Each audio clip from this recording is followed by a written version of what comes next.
Shalom, shalom, bom dia! Vamos orar juntos?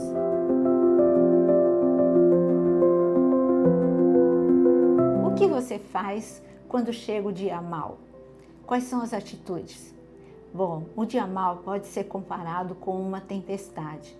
Chega a tempestade e você tem que se abrigar, mas você tem que saber o lugar certo, porque eu sempre aprendi, eu sou paulistana e em São Paulo tem grandes tempestades com raios e sempre me ensinaram, não se abriga debaixo de árvore, não fique na piscina, não segure metal, algumas coisas seguras para quando vem a tempestade. Desligue o computador, a televisão para não queimar, alguns procedimentos que trazem segurança, porque a tempestade ela não dura para sempre, mas no momento que ela chega parece que dura. Teve um momento aqui no Rio de Janeiro, e agora eu moro no Rio de Janeiro, há uns 6 anos atrás ou mais, veio um vento e eu moro de frente para a Baía da Guanabara e veio um vento que foi com quase 100 km por hora e isso arrebentou com tudo, voou telhado, teve uma grande destruição, entrou água na minha sala, foi uma grande destruição, mas o lugar seguro era ficar dentro de casa. Não era seguro ficar dentro da tempestade, no meio da tempestade, sem abrigo. E por que eu estou falando tudo isso? Porque eu gosto muito, eu acho que é um dos versículos prediletos, é o que está em Naum, capítulo 1, versículo 3. E o Senhor tem o seu caminho na tormenta e na tempestade. Parece que no momento de tormenta e tempestade, o melhor é parar. Mas Deus diz que Ele tem um caminho. Ele não está falando que Ele vai fazer parar a tempestade.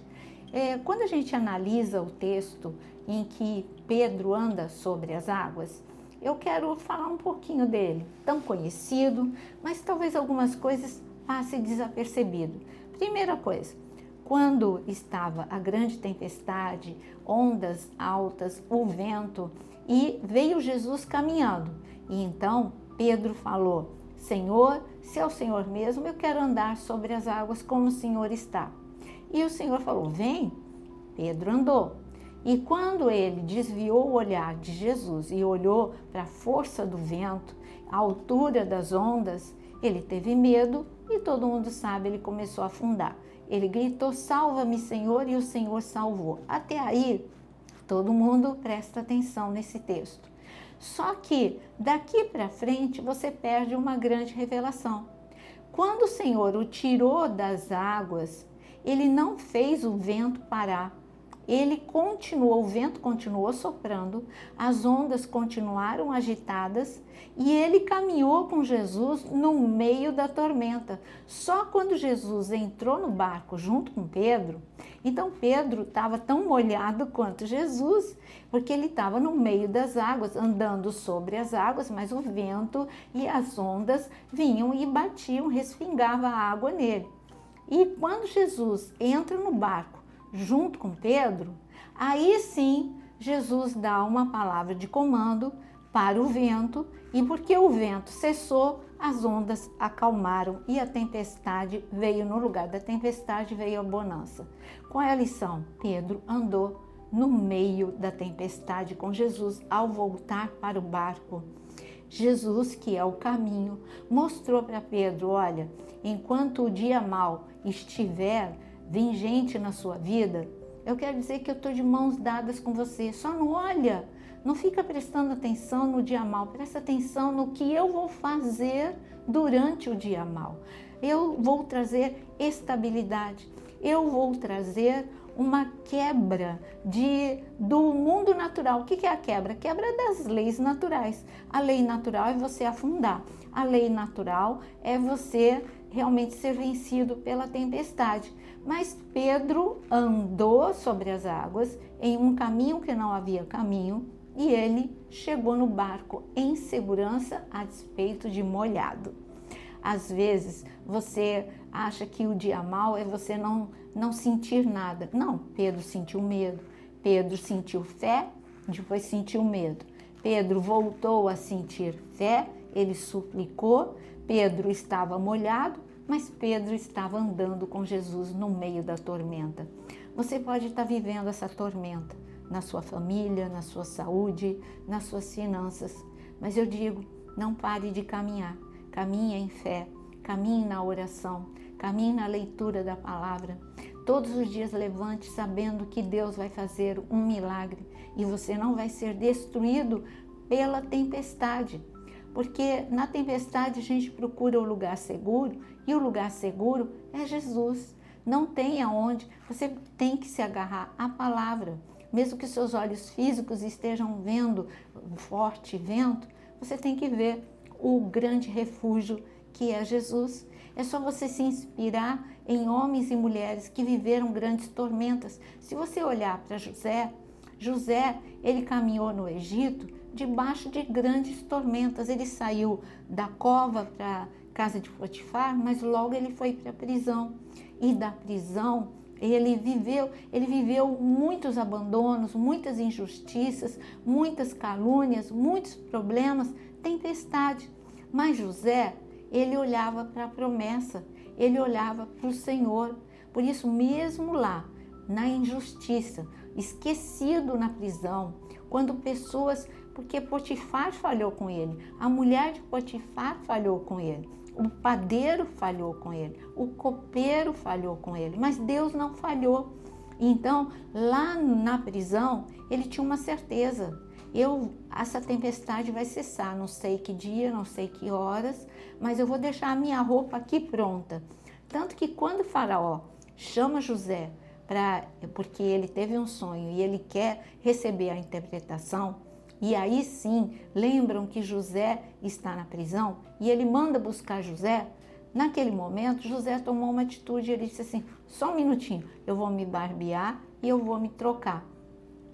Qual é a roupa que estava? Porque se José, ele tivesse a certeza de que nada iria mudar, ele iria com a roupa de prisioneiro, vou voltar para a prisão. Não, ele trocou de roupa, porque ele sabia que ele não voltaria mais para a prisão. Ele sabia que aquele era o ponto final daquela tempestade. Você tem que ter a esperança e ficar olhando para a promessa, porque vai ter um momento em que essa tormenta vai cessar. Assusta, sim, assusta, porque a água vai te molhar, o barulho do vento. Imagina Pedro andando sobre as águas e o barulho daquele vento, o barulho do trovão, a altura daquelas ondas. Tudo isso era assustador, mas Pedro viu: se eu olhar, ou se eu ficar impressionado com o barulho do problema, ou se eu olhar para o problema, eu vou afundar. Agora, se eu ficar de mãos dadas com Jesus, se eu olhar para o barco, que é o destino final não é eu morrer afogado. Se eu ficar olhando para o barco, sentir a presença de Jesus, então eu vou chegar com segurança. A tempestade é isso. José, ele ficou olhando para a promessa. Ele ficou olhando para o barco, como foi Pedro. Ele ficou olhando para a promessa. Deus prometeu que aqui no Egito eu iria governar. Deus prometeu para a minha vida, não prisão, mas o governo sobre este local. Então eu vou me trocar, porque eu sei que eu não vou voltar para cá. Mesma coisa que Bartimeu, o cego. Quando Jesus o chamou, ele jogou a capa. Eu não preciso mais dessa capa, porque aquela capa era autorização de Roma para ele ser um pedinte oficial, porque precisava de autorização de Roma, principalmente o lugar privilegiado que ele estava, na entrada da cidade, e que era também a saída, a entrada e a saída, que era uma só. Então ele jogou fora a capa. Não, Jesus me chamou, eu vou ser curado, eu não preciso mais dessa capa, que essa capa seja usada por outro, mas eu não preciso mais dessa capa. Hoje você precisa ter. Se está vivendo uma tempestade, você precisa ter esse nível de fé, sabendo que há um caminho no meio da tempestade. Não é o mais confortável, não é o mais calmo, é assustador muitas vezes, mas Deus faz um caminho no meio da tempestade. Você que está vivendo uma tempestade, escreva aqui o nome da sua tempestade para podermos orar juntos, orarmos uns pelos outros, porque com certeza o Senhor envia socorro. Senhor, quero te agradecer pela segurança de como está escrito na tua palavra. O Senhor tem um caminho na tormenta e o Senhor tem um caminho na tempestade. Porque o Senhor é bom, o Senhor é fortaleza no dia da angústia, o Senhor conhece os que se refugiam em ti. E por isso, Senhor, Pai, quando tudo parece instável, nós corremos para ti. O Senhor é o nosso abrigo no dia da angústia, refúgio quando o chão treme. Ensina-nos a confiar, não no que vemos, mas em Ti, Senhor. E mesmo quando tudo muda, o Senhor permanece. Essa é a nossa segurança. Senhor, que os que estão passando pela tempestade da enfermidade sejam curados. Os que estão passando pela enfermidade de problemas familiares possam ver a Tua mão estendida para abençoar essas famílias. Senhor, todas as impossibilidades sejam tocadas por Ti, Deus nosso, refúgio nosso, em nome de Jesus. Amém. Deus te abençoe. Não esqueça essa palavra. Deus tem um caminho no meio da tempestade. Um caminho que é a resposta no meio da tempestade. Deixe seu like e compartilhe com muitos.